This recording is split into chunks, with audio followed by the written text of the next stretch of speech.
하나님은 살아계십니다. 살아계신 하나님의 은혜로 12월 한 달, 남은 한 달, 그리고 새로운 시작을 준비하는 한 달, 은혜가 넘치는 우리 성도님들의 삶과 가정이 되기를 간절히 축복합니다. 우리 앞뒤 저에 계신 분들과 인사할까요? 은혜가 이끌어가는 12월 됩시다. 인사합니다. 네, 우리 오늘은 갈릴리 목장 우리 귀한 우리 장로님 집사님들께서 또 실로하면서 예배 드리시는데요. 지하에서 예배 드셔도 불편함이 없으시기를 간절히 바랍니다.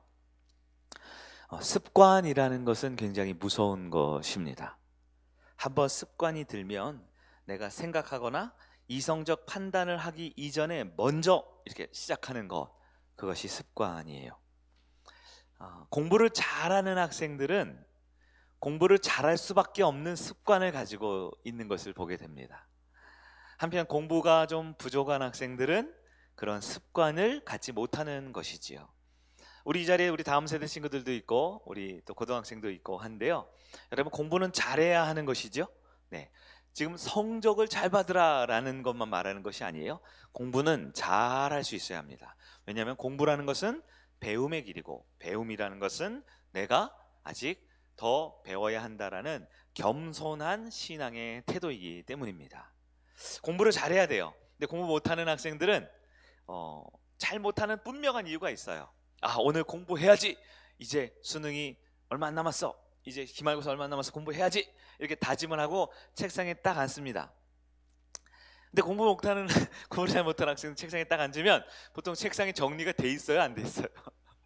책상 정리를 이제 해야지 하고 이제 청소를 시작하지요. 청소를 딱 해놨어요. 책상이 깨끗해요. 공부해야지. 근데 공부를 잘 못하는 학생들은 뭘 공부할지 잘 모르잖아요. 공부 계획을 세웁니다. 또 이제 열심히 공부를 막 계획을 세워요. 에너지가 막 들어가요. 공부 계획을 딱 세워. 국어, 영어, 수학, 국어, 영어, 수학. 잠은 5분만 자고 국어, 영어, 수학. 열심히 계획을 세웁니다. 그런데 열심히 계획을 세우면 이제 배에서 꼬르륵 꼬르륵 배가 고파져요. 그래서 이제 간식을 먹어야겠죠? 간식을 한번 먹고 나면 이제 어떻게 해요?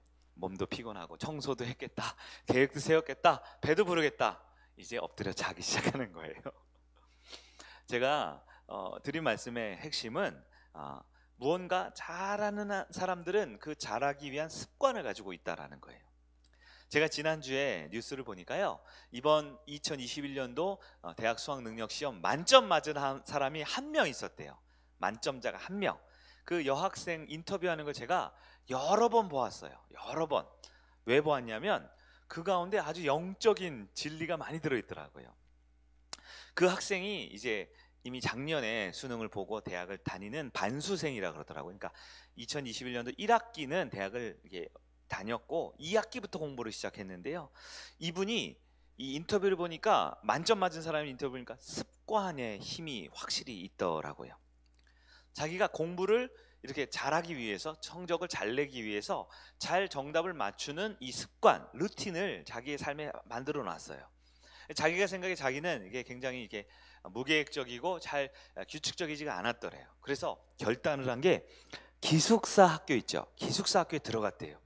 근데 제가 그 인터뷰를 보면서 느낀 게, 많은 분들이 기숙학교에 들어가거든요. 공부를 잘하려고. 근데 이 학생 만점자의 생각이 참, 이분이 잘할 수밖에 없는 습관이 있구나 느껴진 게, 기숙학교에 왜 들어갔냐? 이유가 공부를 잘하기 위한 게 아니고, 물론 공부를 잘하겠죠? 하려고 하겠죠. 근데 습관을 들이려고 들어갔다라는 거예요. 매일 밤 12시 반에 잠을 자고 6시에 기상을 했대요. 하루도 안 빼놓고 똑같은 이 습관을 딱 길렀다라는 거예요. 우리 학부모님들이 갑자기 은혜를 많이 받으시네요. 우리 자녀들 이렇게 공부시켜야겠다. 네. 중요한 건 습관이라는 거죠. 항상 50분을 공부하고 10분은 쉬었대요. 이게 너무 이상적인 것 같지만 공부하고 쉬고 이 습관을 반복해서 해서 시험 때 집중하는 걸 길렀다라는 거예요. 주말에도 규칙적으로 운동을 하거나 모의고사를 풀거나 했다라는 거지요. 제가 가장 놀라웠던 건, 이분이 수능 당일날 어땠습니까? 이렇게 물어보니까요, 이분이 이렇게 저렇게 했어요라는 말에 이분이 참 습관이 잘 들어있구나 라는 게 보이더라고요. 그날 아침에 날씨가 좀 따뜻할 거라고 예보가 있어서 옷을 얇게 입고 갔는데 생각보다 시험장이 굉장히 추웠다는 거예요. 그럼 보통 우리는 어떻게 하냐? 추워, 어떻게 하지? 움츠러들거나 추운데 이렇게 생각을 하겠죠. 근데 그분은 어떻게 하냐? 나는 이 시험을 잘 쳐야 돼. 그러니까 난 지금 춥지만 춥다고 생각하면 안 될 것 같아 라고 하면서 이 추위를 빨리 잊어버리면서 문제에 집중했다라는 거예요. 뭐 당연한 거고 뭐 익숙해 보이지만 그 마음가짐을 어떻게 하냐, 내가 공부를 잘하는 습관으로 만들었다라는 거죠. 1교시가 보통 언어 영역이잖아요, 국어. 근데 굉장히 어려웠다라는 거예요. 처음에 당황했대요. 자기가 연습을 하고 기출문제를 많이 풀었는데 처음 보는 지문 너무 어렵게 그 국어가 나왔다는 거예요. 그래서 보통 학생들이 어떻게 해요? 요즘 청년들 말로 멘탈이 나간다 그러죠. 어떻게 이거 너무 어려워. 근데 이분이 어떻게 했냐, 자기가 딱 그렇게 하더라고. 멘탈을 잡아야 한다. 나만 어려운 게 아니야. 이번 수능은 불수능이구나. 이 불수능이라는 말은 수능이 너무 어려워서 다 어렵다라는 뜻이거든요. 내가 이렇게 열심히 준비하고 습관을 길렀는데 내가 어려운 걸 보면 쟤네들은 더 어려울 거야. 마음을 딱 잡고 내가 할 수 있는 건 다 맞아야지, 이렇게 생각을 했다라는 거예요. 자, 지금 성적 세미나가 아니고요. 공부를 잘하는 사람도 습관을 가지고 있다라는 거예요. 그리고 주변 환경이나 사람들이나 말에 흔들리지 않는 규칙적인 뭔가를 이뤄낸다라는 것이죠. 우리가 영적인 삶에서도요, 동일한 효과가 있는 것 같아요. 영적으로 성숙한 분들의 특징은 뭘까요? 그분들은요, 주변 외부 자극이나 환경에 크게 동요하지 않습니다. 왜 동요하지 않을까요? 마음이 강해서요? 아니요. 어떤 상황, 어떤 환경에도 다시 하나님을 바라볼 수 있는, 다시 하나님 앞에 나아갈 수 있는 영적인 집중력의 습관을 갖고 있기 때문이지요. 반면 영적으로 좀 미숙한 분들은요, 모두가 은혜 받을 땐 같이 은혜를 받지요. 그러나 기가 막히게 은혜를 받지 못하는 환경, 사람, 여건에 민감하게 반응을 합니다. 은혜 받지 못하고 하나님을 만나지 못할 핑계거리가 늘 있어요. 늘 변명거리가 늘 있어요. 늘 남 탓을 하고 결국은 지금 드려지는 내 삶에 충실하지를 못하는 것이죠. 이건 곧 나쁜 습관이 갖는 거예요. 변명하는 습관, 핑계대는 습관, 남 탓하는 습관, 자꾸 나는 힘들어, 나는 못해, 나는 안 돼, 그러한 악한 습관을 갖고 있는 것이지요. 제가 전에 교회 성도의 이야기를 들었는데요, 그분이 성도님이 사업장을 이렇게 가게를 하시는데 그분이 이 화분을 너무 좋아하세요. 꽃을 너무 좋아하셔서 이 가게에 굉장히 많은 화분을 넣고 그걸 가꾸는 게 취미였어요. 그래서 많은 성도님, 너 장사를 하는 거야? 식물원을 하는 거야? 할 정도로 화분을 많이 가꾸셨어요. 그런데 어느 날 보니까 화분이 하나 두 개씩 없어지기 시작하더래요. 화분이 너무 많으니까 없어지기 시작하더래요. 그래서 나중에 이 CCTV를 돌려봐서 범인을 잡았는데요, 무려 이 범인이 7번이나 화분을 가져갔다라는 거예요. 그래서 CCTV를 돌려봐서 몇 달을 돌려보니까 첫 번째 이 사람이 화분을 가져갈 때는요, 한참 주변을 두리번거리고 주저하고 망설이고 그러다가 두리번대다가 하나를 이게 가져가더래요. 근데 두 번째 CCTV에 찍힌 영상을 보니까요, 첫 번째보다는 좀 덜 두리번거리더래요. 그리고 세 번째부터는요, 마치 자기 집에 있는 화분 가져가도 자연스럽게 와서 그냥 가져가더래요. 그렇게 가져가다 7번째는 왜 덜미를 잡혔냐, 차를 옆에 대놓고 화분을 씻다가 현장에서 잡았다 그러더라고요. 여러분, 악한 것도요, 하다 보면 점점 늘게 돼 있어요. 선한 것도요, 하다 보면 점점 늘어요. 그래서 우리가 꼭 기억해야 해요. 악한 것도 늘고요, 선한 것도 늘게 돼 있습니다. 는다라는 건 습관이 된다라는 것이죠. 영적인 것도요, 내가 습관으로 삼으면 더 깊어집니다. 하지만 예배 때 환경이나 여건이나 이런 것에 자꾸 영향을 받기 시작하고 한 주간의 삶에서 신앙생활하고 하나님 만나는데 자꾸 세상의 영향을 받는 것이 습관이 되면요, 하나님을 만나지 못하게 되는 것이에요. 여러분, 한번 오늘 말씀을 시작하면서 생각해 보세요. 나는 어느 쪽이 늘고 있나요? 하나님을 향한 집중력 있는 믿음의 모습이 늘고 있나요? 세상을 향해서 점점 세상을 사랑하고 악을 좋아하는 것에 실력이 늘고 있나요? 한 번 죄를 짓는 것은 우리가 실수라고 할 수 있어요. 그런데 그것이 2번이 되고 3번이 되면 이제 습관이 시작될 수 있습니다.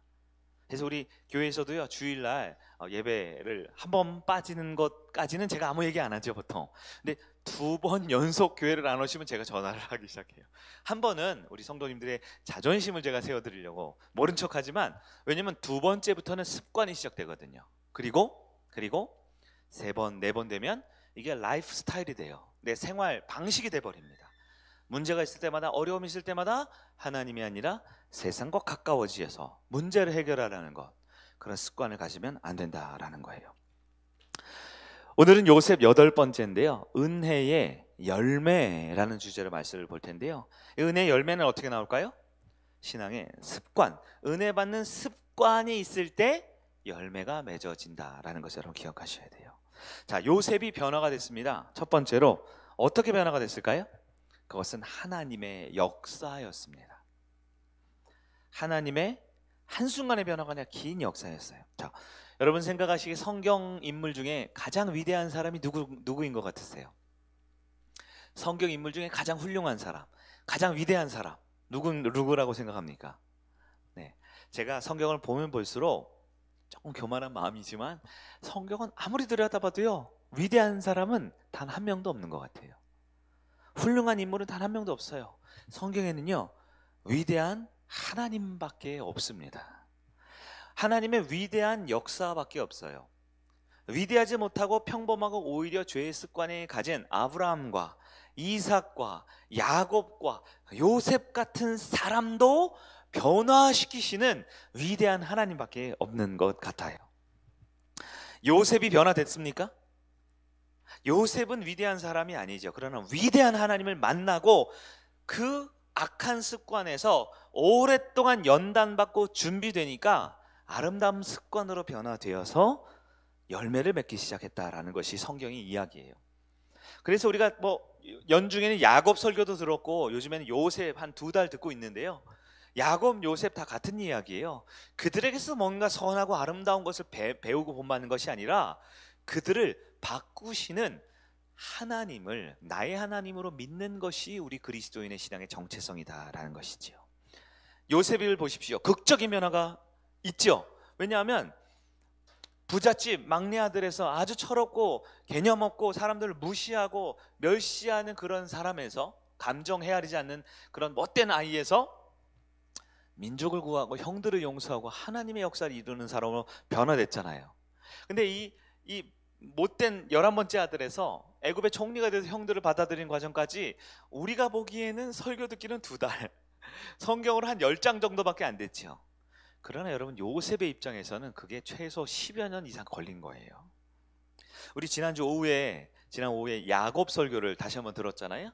야곱이 어떤 사람이에요? 붙드는 사람이었죠. 빼앗는 사람이었죠. 남의 것을 내 것으로 만드는 사람이었죠. 근데 그 야곱이 마지막에 빈손이 되니까 누구를 붙들었다고요? 하나님을 붙들었잖아요. 근데 그 빈손 되기까지 얼마나 걸렸어요? 최소 20년 이상 걸린 거잖아요. 모세는요 40년 이상 걸렸고요. 요셉이 변화되는 것은 하루아침에 이루어진 것이 아니라 하나님의 역사 가운데 있었습니다. 하나님의 섭리 가운데 있었어요. 그러면 우리는 무엇을 적용해야 될까요? 13년 걸린다고 요셉, 야곱은 20년 걸린다고, 모세는 40년, 오래 걸리는구나, 멀리 봐야 되는구나. 그렇지 않아요. 우리 하나님의 역사는 긴 시간 동안 이루어가는 큰 은혜의 시간이면서 동시에 우리 하나님의 뜻은 바로 지금 오늘 이곳에서 바로 지금 여기에서 하나님을 바라보는 습관에서 13년, 20년, 40년의 습관이 하나님의 위대한 도구로 쓰임받게 된다라는 것을 기억하셔야 합니다. 요셉은 지금 애굽의 총리에서 자리에 이렇게 딱 높은 자리에 있어요. 한편 형들은 뭐 하는 자리에 있었나요? 여전히 가나안 땅에서 굶어 죽기 직전에 양식을 구하러 오는 자리에 있었어요. 요셉은 높은 자리에 국무총리에 있었고요, 형들은 구걸하러 오는 입장으로 엎드려 있는 상황이 됐습니다. 그런데요, 우리는 이 장면만 보고 하나님이 요셉을 사랑하시는구나, 형들을 어렵게 하셨구나, 단지 이렇게만 볼 수는 없어요. 요셉이 그 국무총리에 되기까지 얼마나 많은 연단을 먼저 받았습니까? 국무총리의 자리에 올라서 내가 호의호식하고 잘 먹고 잘 사는 게 아니라 결국 형들을 살리고 가족을 살리고 이스라엘 민족 전체를 살리기 위한 하나님의 역사를 이루기 위해서 얼마나 많은 연단과 얼마나 많은 선한 습관의 시간들을 가졌을까요? 요셉이 그 자리에 있는 것은 형들 위에 군림하라고 있는 게 아니라 이제 형들에게 손을 내밀라고, 형들에게 도우라고, 복수를 하거나 지적질을 하거나 사람들을 혼내라고 있는 것이 아니라 그들을 살려내라고 그 자리에 오르게 하셨다라는 거예요. 요셉의 변화는 한마디로 습관의 힘이었다라고 할 수 있습니다. 매일매일 성실한 습관을 길렀어요. 종살이 하면서 매일매일 정직한 습관을 길렀어요. 수많은 유혹 가운데서도요. 매일매일 순결하고 매일매일 하나님과 동행하는 습관을 그 지하 감옥에서 길렀던 것입니다. 여러분, 우리 성도님들도 습관을 가지셔야 돼요. 사람은 선한 것도 늘고 악한 것도 는다 그랬어요. 여러분 중에 혹시 모태신앙이 있습니까? 어렸을 때부터 모태신앙이 습관을 갖는 것이 좋기도 하고 또 나쁘기도 해요. 왜냐하면 보통 중고등학교 때 수련회 때 은혜 한번 세게 받거나 또 봉사하면서 신앙이 성장하기도 하지만 모태신앙은 어렸을 때 믿음을 잘 가지면 좋겠지만 한두 번의 신앙의 위기 가운데 올 때 아유 기독교 별거 없어, 교회 별거 없어 라고 생각하며 이 멈추는 경우가 있거든요. 여러분, 그러나 모태신앙이든 바로 어제 예수를 만났던 우리 가족이든 아니면 가족이 되게 준비하는 분이든 우리가 하나님 앞에 집중하는 습관을 꼭 가지셔야 합니다. 이 자리는 목사님 설교로 들으러 온 게 아니잖아요. 우리 사랑하는 목장 식구들 얼굴 보러 온 것만은 아니잖아요. 그러한 열매와 은혜가 있기 위해 가장 먼저 하나님 말씀 앞에 집중하는 습관을 가지셔야 합니다. 환경과 우리 주변 사람들과 여건을 보면 여전히 우리는 변명할 거리들이 많아요. 춥기도 하고 덥기도 하고 옆에 있는 사람이 마음에 안 들기도 하고, 그리고 여러 가지 코로나 여러 가지 정황 가운데 하나님께 집중하지 못할 상황들이 많습니다. 그러나 공부 잘하는 학생, 운동 잘하는 사람, 성공한 사람에게는 좋은 습관을 갖듯 우리도 하나님께 집중하는 습관만큼은 꼭 가져야 한다라는 것입니다. 오늘 예배를 통해 꼭 하나님의 음성을 듣고 돌아가세요. 하나님 꼭 만나고 돌아가는 여러분 되길 바랍니다. 요셉이 변화되니까요, 이제 형들이 변화가 시작됐겠죠. 두 번째, 유다의 변화입니다. 유다의 변화는 희생을 선택하는 삶의 변화였어요. 요셉이 형들을 쫙 10명을 만나니까 누가 생각났냐고 돼 있냐? 성경 보니까 막내 동생이 생각났어요. 누구죠? 베냐민입니다. 베냐민은 요셉에게는 특별한 형제예요. 왜냐하면 요셉의 아버지 야곱에게 부인이 몇 명 있었죠? 4명 있었어요. 네, 정실 부인 2명이고 또 후궁을 2명을 맞았어요. 그래서 4명의 부인이 있었는데요. 그 중에 4명의 부인 중에 야곱이 제일 사랑했던 부인이 라헬이었죠. 그 라헬이 낳은 자녀가 2명이에요. 라헬이 낳은 자녀. 첫째가 요셉. 그래서 요셉을 편애한 거죠. 가장 사랑했던 부인의 첫 번째 아들. 물론 나이로 따지면 11번째였지만 채색 옷을 입었다라는 건 장자권을 주겠다라는 거거든요. 라헬이 가장 힘이 센 사랑하는 여인이었기 때문에 그의 둘째 아들 베냐민도 특별한 대우를 받았어요. 특히 요셉이 사라진 이후에 베냐민만 보면서 아버지 야곱은 살았지요. 그래서 곡식을 가지고 돌아가는 형들의 그 곡식 자루에 요셉이 어떻게 했냐? 곡식값을 도로 집어넣었어요. 형들이 중간에 그걸 봅니다. 깜짝 놀랐죠. 야, 이제 큰일 났다. 우리가 애굽 총리의 곡식을 사면서 돈을 안 줬어. 이거 우리 나중에 또 오해받으면 어떡하지? 요셉이 미리 이렇게 덫을 쳐놨죠. 너희들 누구야? 저희 동생 베냐민 있습니다. 진짜 베냐민 있는 거 맞아? 근데 왜 안 왔어? 하면서 덫을 쳐놨어요. 그러면서 너희들 혹시 정탐꾼 아니야? 이러면서 형들을 상당히 긴장을 많이 시켜놨어요. 근데 돌아가는데 곡식값을 도로 집어넣으니까 얼마나 황당하고 당황했겠습니까? 자, 이때 유다가 성경에서 전면적으로 등장하기 시작합니다. 여러분, 유다가 누구였을까요? 10명의 형제 중에 우리 성경 창세기 43장 앞에 있는 8절 9절 우리 화면이 준비되어 있으니까 볼까요? 8절 9절 같이 읽어봅니다. 시작. 유다가 그의 아버지 이스라엘에게 이르되 저 아이를 나와 함께 보내면 우리가 곧 가리니 그러면 우리와 아버지와 우리 어린 아이들이 다 살고 죽지 아니하리이다. 내가 그를 위하여 담보가 되리니 아버지께서 내 손에 그를 찾으소서. 내가 만일 그를 아버지께 데려다가 아버지 앞에 두지 아니하면 내가 영원히 죄를 지키리라. 아멘. 여러분, 유다는요 지금 가족들에게 먹고 살 게 없어졌어요. 새로 사온 양식도 다 떨어졌어요. 아버지도 어머니도 형제들도 자식들도 종들도 다 굶게 생겼어요. 그러자 유다의 마음 가운데 가족을 살려야 한다 8절의 마음이 들었죠. 살리고자 하는 마음이 드니까 유다의 마음은 어떤 생각이 들었냐, 더 이상 우리 집에 비극이 있어서는 안 돼 라는 생각을 한 거예요. 그리고 베냐민을 데리고 가야 하는데 데려가야만 요셉이라는 국무총리가 곡식을 준다라고 했는데 아버지는 베냐민을 데려가면 안 된다. 그리고 데려가면 큰일 날 것 같은 이 상황 가운데 형들이 우물쭈물하고 있는 거예요. 그때 유다가 나타나죠. 뭐라고요? 아버지, 제가 책임지겠습니다. 제가 대신 담보가 되겠습니다. 제가 목숨을 걸고 아버지의 막내 아들을 지켜내겠습니다 라고 한 거예요. 여러분, 이 모습을 보면 유다가 변화가 된 모습을 우리는 발견할 수 있어요. 어떤 변화? 이전에 요셉이 맨 처음에 죽음이 당하거나 팔려갈 때 유다는 어떤 역할을 했을까요? 우리 창세기 37장 26절입니다. 우리 성경을 보셔도 되지만 화면을 볼까요? 시작. 유다가 자기 형제들에게 이르되 우리가 우리 동생을 죽이고 그의 피를 덮어둔들 무엇이 유익할까? 지금 형들이 요셉을 구덩이에 넣고 죽이자라고 할 때 죽이지 말자라고 한 사람이 누구라고요? 유다였다라는 거예요. 그러나 그 당시 유다는 죽이지 말자까지는 했지만 가족을 살려내고 가족을 책임지고 가족을 돌볼 만큼의 마음의 준비는 안 돼 있었어요. 27절 한번 읽어볼까요? 시작. 자, 그를 이스마엘 사람들에게 팔고 그에게 우리의 손을 대지 말자.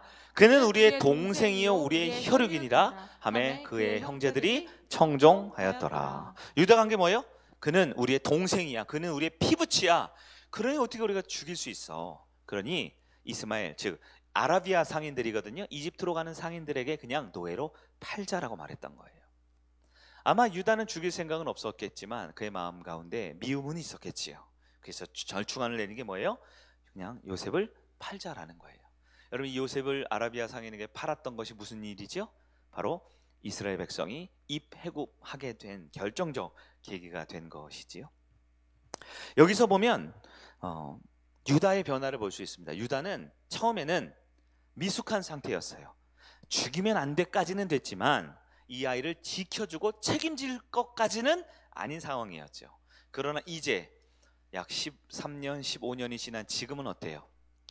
요셉의 그 사랑하는 동생은 먼 나라로 떠나버렸지만 우리 가족에 다시는 이런 비극이 일어나면 안 돼. 베냐민만큼은 절대 잃으면 안 돼 라고 마음을 굳게 먹기 시작한 것이지요. 사랑하는 성도 여러분, 여러분이 어떤 변화가 있습니까? 10년을 꾸준히 습관을 가지면 사람은 바뀌게 돼 있어요.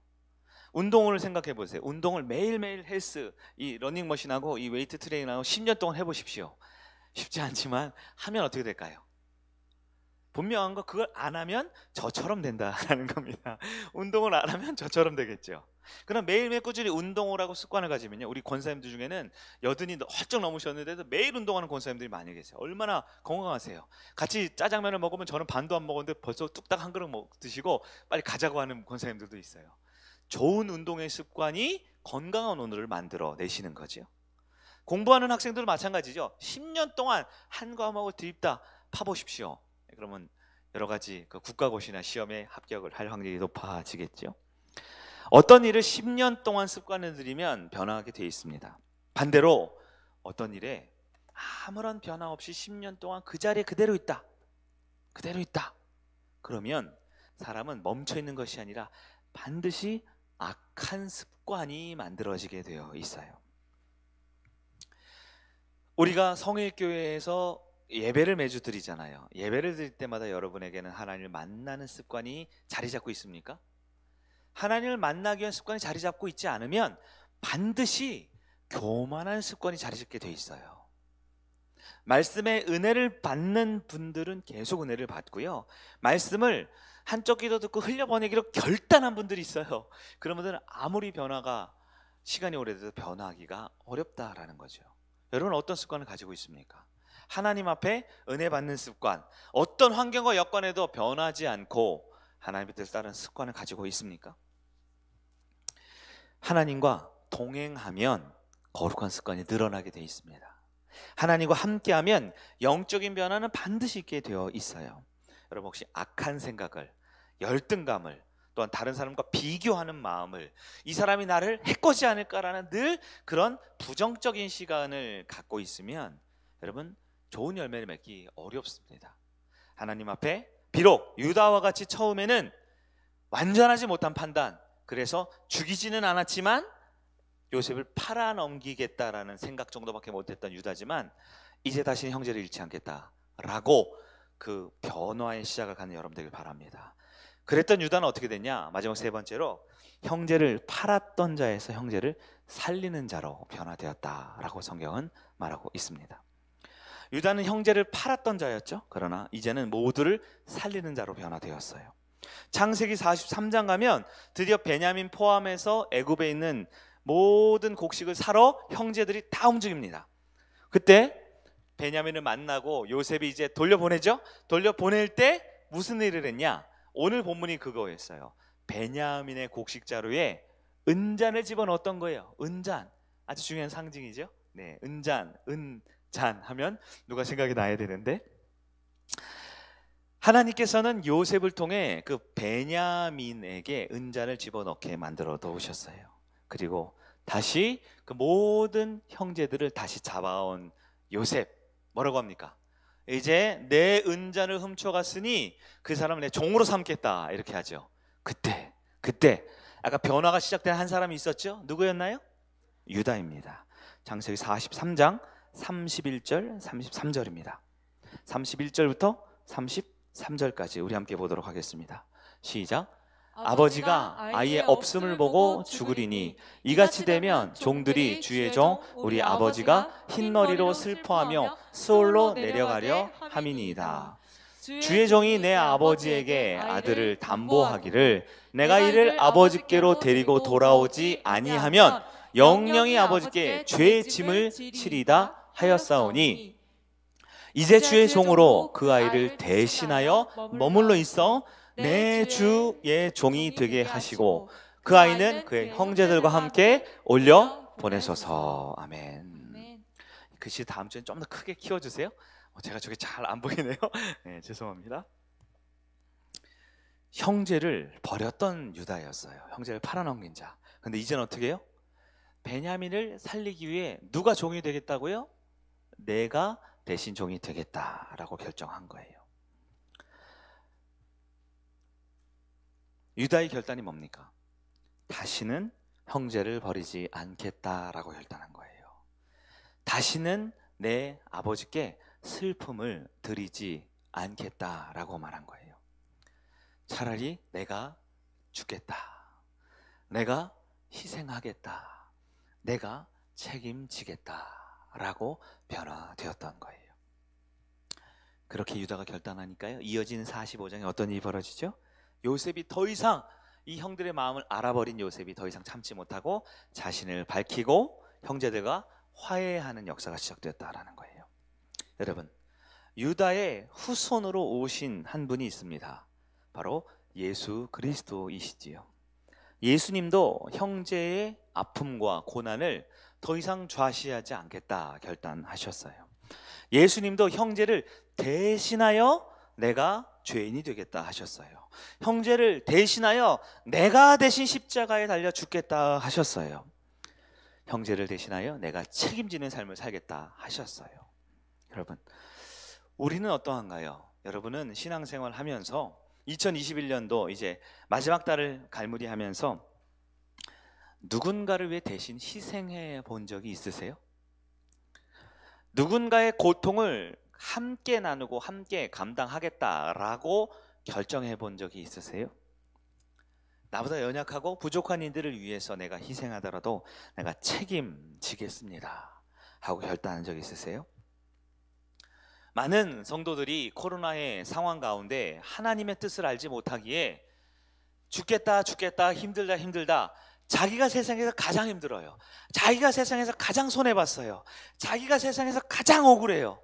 그러한 피해자의 마음으로 하나님 앞에 나와요.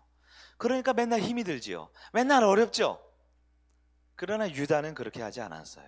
유다는 더 이상 우리 가정, 우리 교회, 하나님의 나라가 더 이상 어려워질 수 없어. 내가 희생하고 내가 손해보고 내가 책임질 거야 하면서 가족을 품었다라는 거예요. 우리 예수님은 어떻게 해요? 유일한 이 문제를 해결할 분이 자기 자신이시기에 인간의 몸으로 이 땅에 오셔서 저와 여러분의 죄를 가져가셨잖아요. 그리고 그냥 넘어간 게 아니에요. 우리가 받아야 될 죽음을, 우리가 감당해야 될 십자가를, 우리가 감당해야 될 저주와 영원한 지옥의 형벌을 진짜로 예수님이 담당하셨다라는 거예요. 성도의 삶은 뭡니까? 예수를 믿는 성도의 삶은 뭐예요? 성도의 삶은 한마디로 서로를 책임지는 신앙입니다. 서로를 책임지는 신앙이 되어야 해요. 2021년 이제 한 달이 남았습니다. 우리가 그토록 바라던 코로나 종식이라는 선언 아직 이루어지기는 어려울 것 같아요.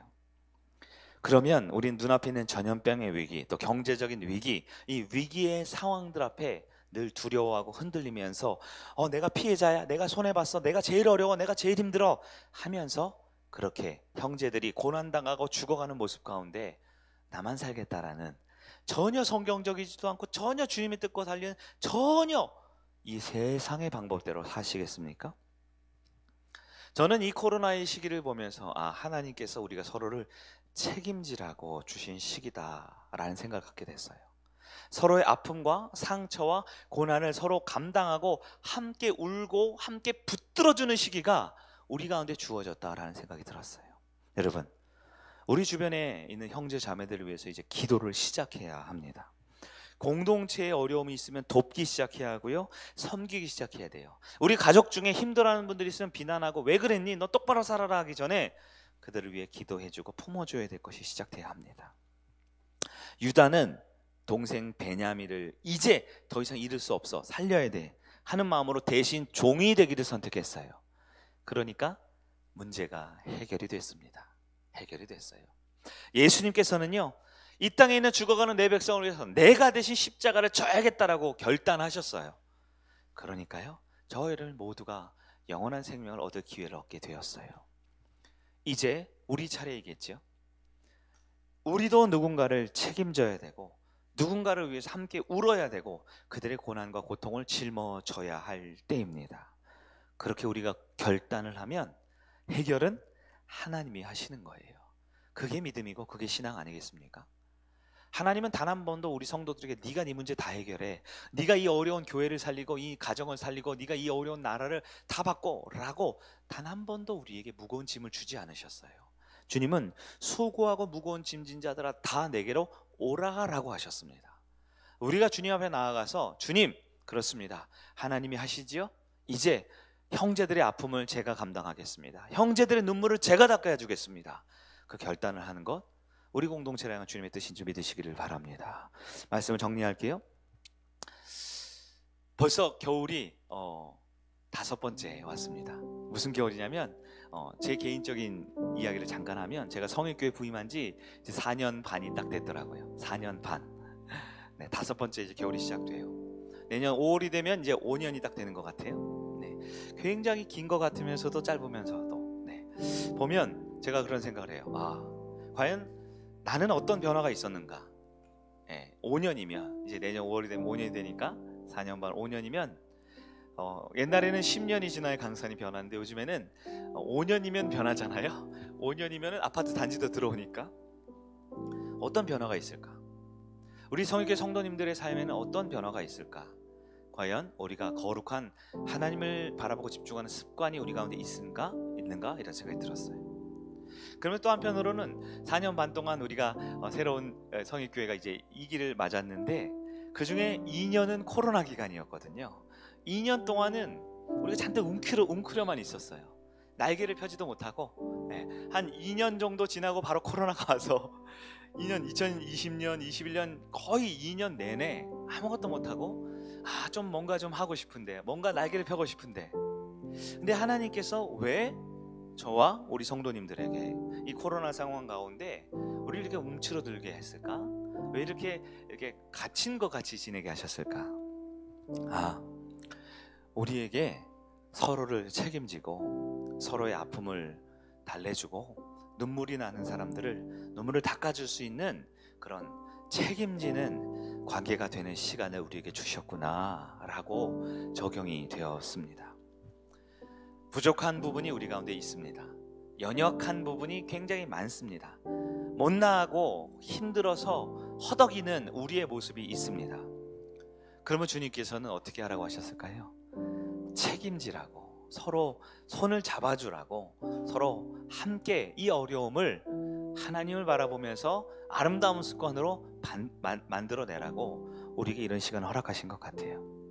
그리고 주님이 약속하십니다. 그렇게 손 잡으면 책임은 하나님이 져주신다고요. 그렇게 우리가 서로를 책임져주고 희생하고 헌신하고 먼저 내가 죽겠습니다 하는 결단을 하면 책임은 하나님이 져주신다 약속하셨습니다. 하나님 아버지의 마음, 그 마음이 우리 성도님들의 마음이 되기를 바랍니다.